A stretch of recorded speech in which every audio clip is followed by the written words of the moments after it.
আসসালামু আলাইকুম দর্শক, আমি মোহাম্মদ সাইফুল ইসলাম ফিনল্যান্ড থেকে বলছি। এখন আমি আপনাদেরকে আজকে দেখাবো ফিনল্যান্ডে কিভাবে পার্মানেন্ট রেসিডেন্স কার্ড পেতে হয় এবং কত সময় লাগে। ফুল প্রসেসটা আপনাদের সাথে রেফারেন্স সহ দেখাবো। চলুন দেখা যাক। তো দেখেন, এখানে আমি যেই পেজে ঢুকছি, পেজটা মাহান মত্ত বিরাস্ত ফিনিশ ইমিগ্রেশন সার্ভিস, মানে ফিনল্যান্ড ইমিগ্রেশনের সরকারি ওয়েবসাইট এটা, ঠিক আছে? এখান থেকে আমরা দেখে নেব আজকে। সো এবং এই লিঙ্কটাও আমি আপনাদেরকে ভিডিওর ডেসক্রিপশন বক্সে দিয়ে দেওয়ার চেষ্টা করব। এখানে when I can apply permanent residence permit, আমি কখন পার্মানেন্ট রেসিডেন্স পারমিটের জন্য অ্যাপ্লাই করতে পারবো দিছে প্রথমে। You can apply for a permanent residence permit if, মানে তুমি পার্মানেন্ট রেসিডেন্ট কার্ডের জন্য অ্যাপ্লাই করতে পারবা যদি তুমি if you lived in Finland for an uninterrupted period of 4 years with a continuous residence permit and a permit, মানে তুমি যদি এখানে নন স্টপ, মানে আনইন্টারাপ্ট, মানে তুমি গ্যাপ দিতে পারবা না, কন্টিনিউয়াসলি রেসিডেন্স থাকতে হবে 4 বছর, এবং এই ক্যাটাগরিটা এ ক্যাটাগরি হতে হবে, তাহলে পাবা। আচ্ছা, 4 ইয়ার্স কখন থেকে তারা কাউন্ট করবে?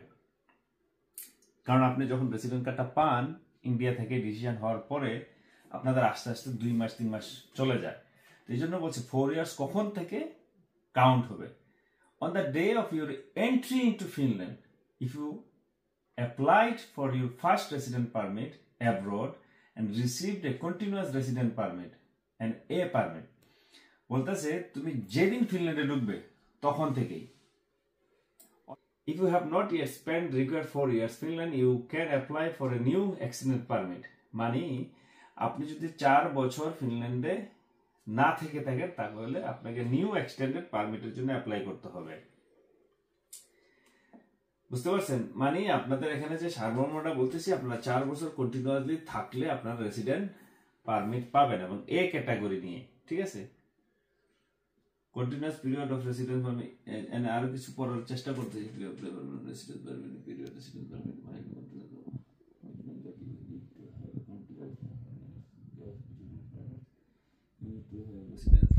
এখানে কিছু ইম্পর্টেন্ট মেসেজ দিয়ে রাখছে যে you need to have resided in Finland for at least 2 years during the past 4 years.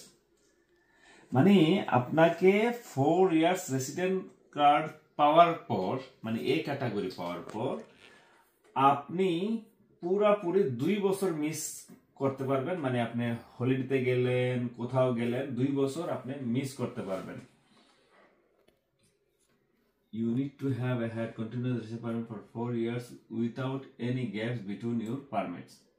এখানে একটা কথা বলছে যে তুমি এখানে if you apply for permanent residence permit, the period of residence in Finland must be continuous, which means that, এই যে দেখেন, এখানে তোমরা যদি পার্মানেন্টের জন্য অ্যাপ্লাই করো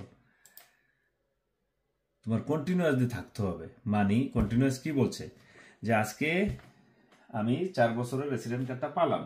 প্রথমত বাংলাদেশ থেকে আমরা যখন আসি ওয়ার্ক ভিসায় 1 বছরের রেসিডেন্ট কার্ড দেয়, তাই না?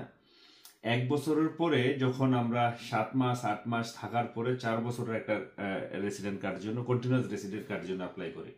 তো যখন 4 বছরটা আমরা পাবো, পাওয়ার পরে সর্বোচ্চ আমরা 2 বছরের জন্য বাইরে থাকতে পারবো দেশের, এবং 4 বছর পুরোপুরি হতে হবে। এখানে দেখা গেছে আমি প্রথম রেসিডেন্ট কার্ড পাইলাম 1 বছরের, পরেরটা পেলাম 4 বছর।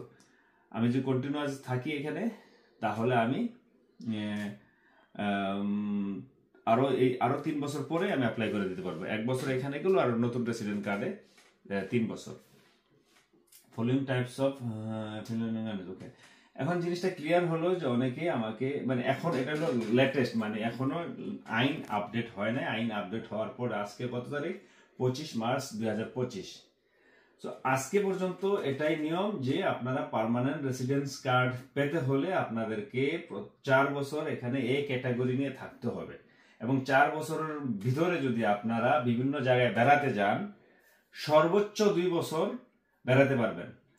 হ্যাঁ, দেখা গেছে আপনি দেশে গেলেন, 2 মাস থাকলেন আবার আসলেন, দেশে গেলেন 2 মাস থাকলেন আবার আসলেন, এভাবে টোটাল 2 বছর গ্যাপ থাকতে পারবে। If you have permanent resident permit and your resident permit card is about to expire, you do not need to apply for a new permanent resident permit. So বলতেছে তোমার যদি পার্মানেন্ট রেসিডেন্ট পারমিট থাকে এবং এটা যদি expired হয়ে যাচ্ছে, তোমাকে পার্মানেন্ট রেসিডেন্ট পারমিটের জন্য আর অ্যাপ্লাই করতে হবে না। তোমাকে তখন কি করতে হবে? কার্ডের জন্য অ্যাপ্লাই করতে হবে। দুই জিনিস, পারমিট আর কার্ড। যেমন আমরা বাংলাদেশি সিটিজেন, আমরা পাসপোর্টের জন্য অ্যাপ্লাই করি, বাংলাদেশের সিটিজেনশিপের জন্য অ্যাপ্লাই করি না। জিনিসটা হলো এরকম আর কি। হ্যাঁ, তো কার্ডটা প্রতি 5 বছর পর পর, এমনি সব কার্ডেই ফিনিশ সিটিজেন দ্বারা তাদেরও 5 বছর পর পর কার্ড রিনিউ করতে হয়। ঠিক আছে। আর প্রসেসটা এনে কি বলছে, application for permanent resident permit can only be submitted in Finland. Permanent resident কার্ডের জন্য আপনারা সাবমিট করতে পারবেন শুধু ফিনল্যান্ডে, বাইরে না। Apply for a permanent residence permit in Finland. If you submit your application abroad, you can not get permanent resident permit. তুমি যদি তোমার পার্মানেন্ট রেসিডেন্ট কার্ডের জন্য তুমি বাংলাদেশে বেড়াইতে গেলা, যে বাংলাদেশে বসে অথবা ইন্ডিয়ান এম্বাসিতে বসে অ্যাপ্লাই করলা, you will not be granted. তুমি ফিনল্যান্ডে এসে অ্যাপ্লাই করতে হবে। এটা একটা regulation. You can get permanent resident permit if you have ground for continuous resident permit. হ্যাঁ, এটা তো আমরা পড়লাম। ঠিক আছে। তো আপনাদের এই পর্যন্ত যারা আমাদের ভাইয়েরা ফিনল্যান্ডে আছেন, যারা আমার কাছে এই কোশ্চেনটা করছিলেন, আমার আশেপাশের মানুষজনরাই, যে কিভাবে পার্মানেন্ট রেসিডেন্স পেতে হয় এবং কি কি কোয়ালিফিকেশন লাগে। কোনো কোয়ালিফিকেশন লাগবে না, নিয়মিত কাজ করতে হবে।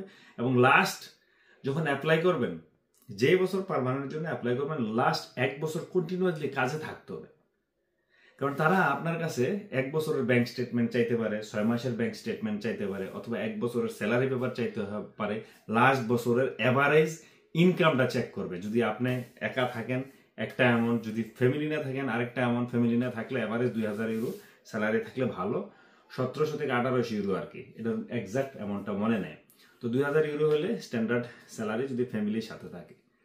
তো আরও যদি আপনাদের কোনো কোশ্চেন বাকি থাকে, যদিও এই আইনটা চেঞ্জ হবে শীঘ্রই, ওইটা নিয়ে আমি আরো আগে ভিডিও বানাইছি, আবার বানাবো। তো এখনো আইন এটা আছে।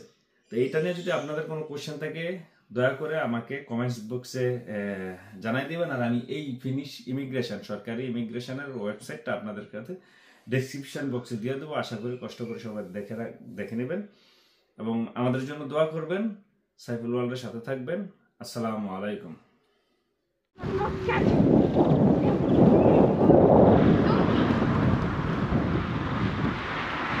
Catching.